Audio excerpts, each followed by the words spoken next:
we have a tendency to think that a new date and a new year and a new decade ensures a new you. But the reality is, it is not the ticking of a clock that brings about the transformative power. It is not as though God waited on a particular day and said, if you make it past this date to a new calendar date, I swear I'm going to bless you.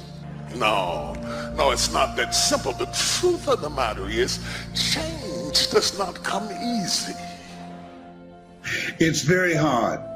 And you have to challenge yourself to discipline your mind, to just focus on what are the most important things that you need to do right now in the midst of it. Number one, to fortify yourself mentally and emotionally, to develop a level of mental resilience, because there's so many unexpected things every day. I know a couple things about New Year's Day, and I know a couple things about the new year. One is, it's going to go real fast. Number two is, it's a new chance, a new beginning. So I would encourage you today to set aside a few minutes, look at your life, make a couple of New Year's promises and resolutions to yourself, ones that have high ideals, ones that'll make you better, and start this new beginning, this fresh start today on the right foot. And so it shows a state of mind that many people are facing as a result of the coronavirus. So it's focusing one's mind. We can't control the thoughts that come in our minds, but we can control the thoughts that we dwell on.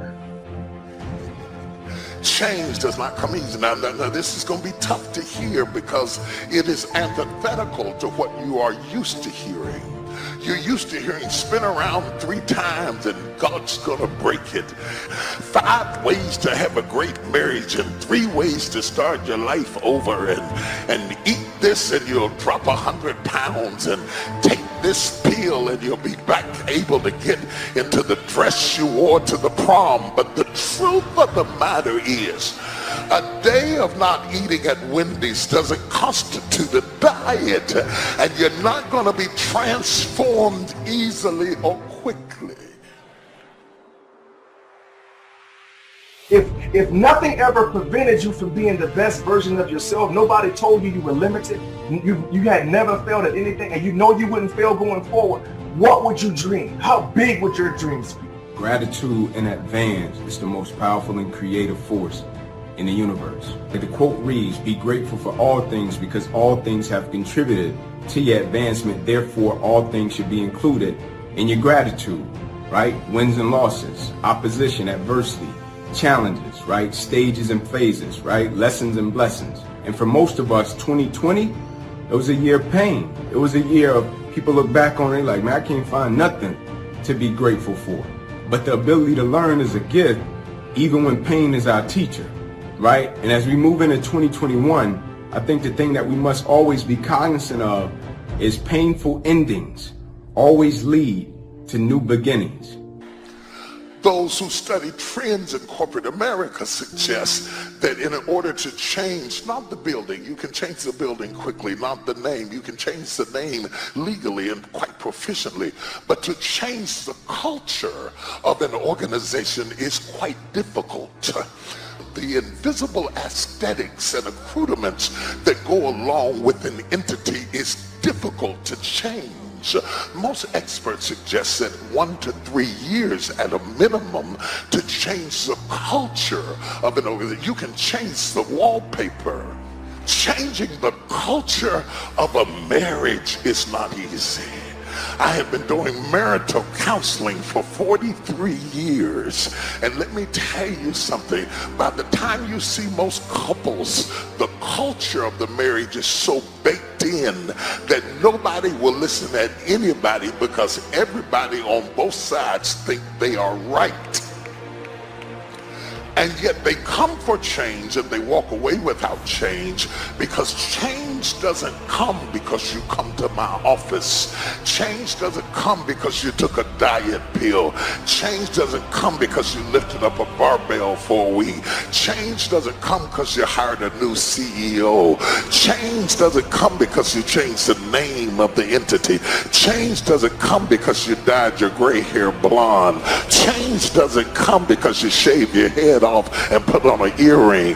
Real substantive change that changes you at the core is difficult to attain.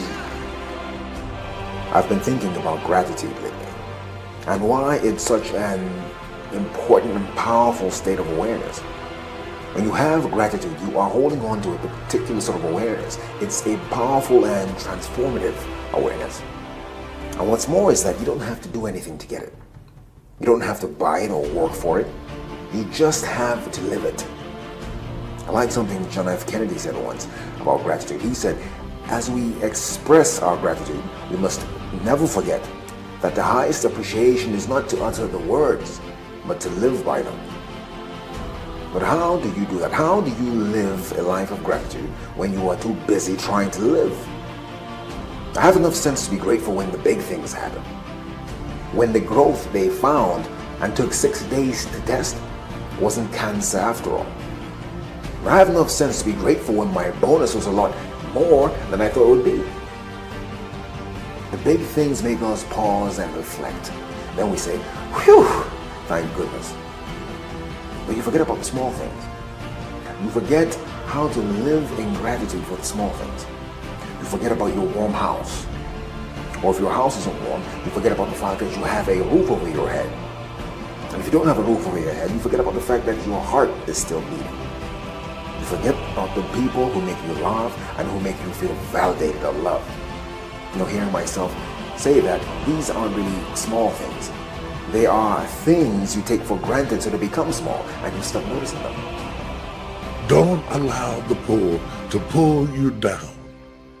And where you just give up and let go and give up on your dream and your hope and your position and your posture and all of the things that God has done into your life, and you fall into the abyss of your base nature and let it just drive you further and further down. Who knows how far down gravity would pull you if Earth were not in the way? How far down is down? We don't know.